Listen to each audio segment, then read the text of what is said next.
Abu Yusuf lahir di Kufah pada tahun 113 Hijriah atau 731 Masehi dan meninggal dunia di Baghdad pada tahun 182 Hijriah atau 798 Masehi. Abu Yusuf belajar ilmu agama dari berbagai ulama terkemuka di Kufah, termasuk Imam Abu Hanifah, pendiri mazhab Hanafi. Abu Yusuf dikenal sebagai salah satu murid terkemuka dari Abu Hanifah yang kemudian menjadi mentornya. Selama 17 tahun Abu Yusuf belajar kepada pendiri mazhab Hanafi tersebut. Setelah wafatnya Abu Hanifah, Abu Yusuf bersama Muhammad bin Al-Hasan Al-Syaibani menjadi tokoh pelopor dalam menyebarkan dan mengembangkan mazhab Hanafi. Buku Al-Kharaj ditentang oleh para petani karena sistem pajak seperti itu akan membebani petani dan melanggar prinsip keadilan yang seringkali melanggar kesejahteraan umum dan kepentingan nasional. Hal ini dapat terjadi ketika harga rendah, maka negara akan kehilangan pendapatan yang menyebabkan terganggunya pembangunan, dan jika harganya pada tingkat tinggi, para petani akan memiliki beban berat karena adanya aturan pembayaran pajak terhadap pada barang per unit lahan pertanian. Abu Yusuf menjelaskan kepada petani bahwa sistem perpajakan terbaik untuk menghasilkan pemasukan lebih banyak bagi keuangan negara dan yang paling tepat untuk menghindari kezaliman terhadap pembayar pajak oleh para pengumpul pajak adalah pajak pertanian yang proporsional. Sistem ini akan menghalau kezaliman terhadap para pembayar pajak dan menguntungkan keuangan negara. Petani pun sadar bahwa Abu Yusuf menggunakan sistem irigasi sebagai kriteria untuk menentukan kemampuan tanah membayar pajak. Beliau menganjurkan menetapkan angka berdasarkan kerja dan modal yang digunakan dalam menanam tanaman. Hal kontroversial mengenai ekonomi Abu Yusuf ialah pada pengendalian harga. Ia menentang penguasa yang menetapkan harga. Argumennya didasarkan pada sunnah Rasul, misalnya harga ayam, bahwa tinggi dan rendahnya harga ayam merupakan bagian dari keterkaitan dengan keberadaan Allah, dan kita tidak bisa mencampuri terlalu jauh bagian dari ketetapan tersebut.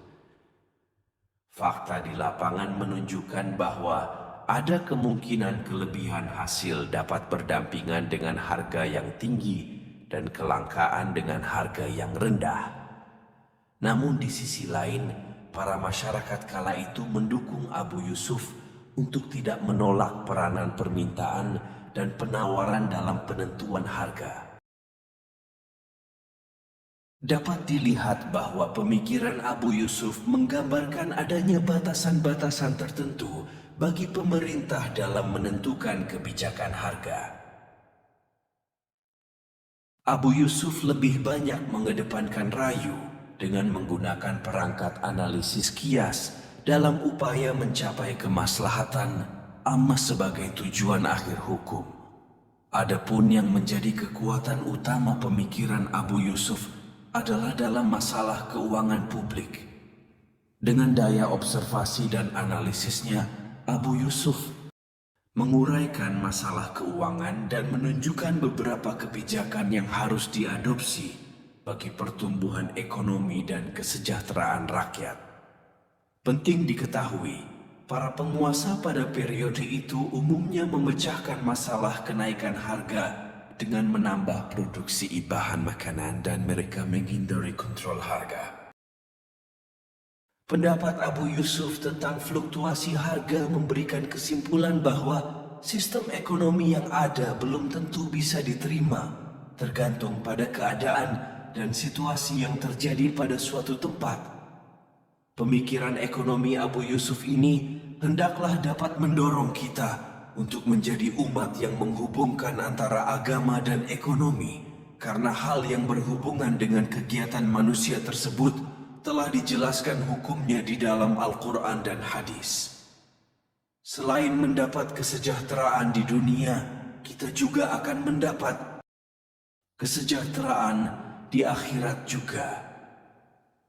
Kesejahteraan maslahah itu terbagi dalam dua komponen, yaitu manfaat dan berkah. Yang mana berkah tersebut dapat diperoleh dengan menerapkan prinsip dan nilai Islam dalam kegiatan ekonominya. Dapat dilihat bahwa petani ayam yang sebelumnya menghindari pajak dari pemerintah sekarang pro pemerintah karena Abu Yusuf menyatakan bahwa hasil panen yang berlimpah bukan alasan untuk menurunkan harga panen dan sebaliknya. Kelangkaan tidak mengakibatkan harganya melambung. Pendapat Abu Yusuf ini merupakan hasil observasi. Sistem ekonomi yang dikehendaki oleh Abu Yusuf adalah satu upaya untuk mencapai kemaslahatan umat.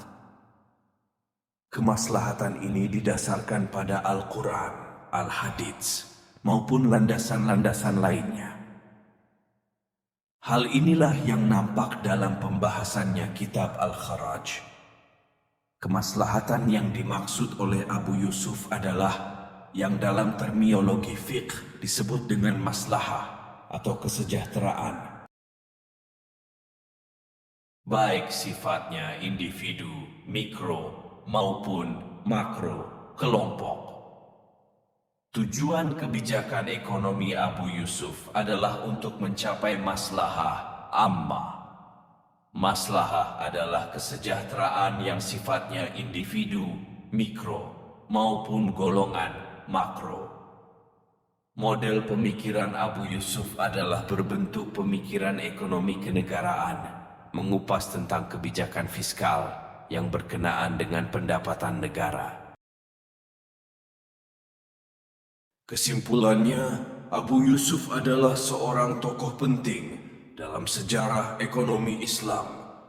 Ia dikenal sebagai salah satu ulama terkemuka pada masa kekhalifahan Abbasiyah dan juga seorang ahli hukum Islam yang terkenal.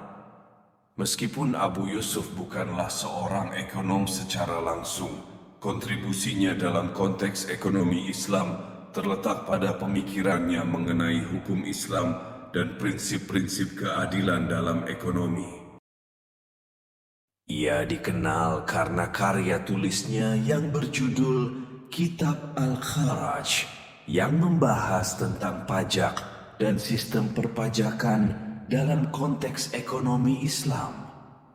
Salah satu kesimpulan yang dapat diambil dari pemikiran Abu Yusuf dalam ekonomi Islam adalah penekanannya pada prinsip keadilan dalam transaksi ekonomi. Ia menggarisbawahi pentingnya memastikan bahwa transaksi ekonomi dilakukan dengan cara yang adil dan tidak merugikan pihak-pihak yang terlibat. Dalam pandangannya, ekonomi Islam harus mencerminkan nilai-nilai keadilan, persamaan, dan kesejahteraan sosial. Selain itu, Abu Yusuf juga menyoroti pentingnya efisiensi dalam ekonomi. Ia mengakui bahwa pasar bebas dan persaingan dapat mendorong efisiensi ekonomi, tetapi dalam kerangka hukum Islam yang mengatur batasan dan melindungi kepentingan umum.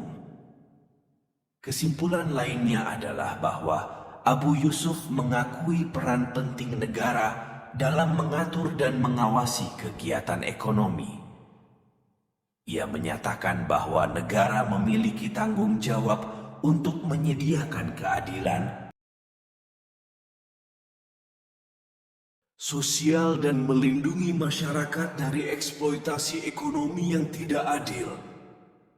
Oleh karena itu, ia mendukung adanya regulasi dan kontrol pemerintah dalam ekonomi untuk mencapai tujuan tersebut.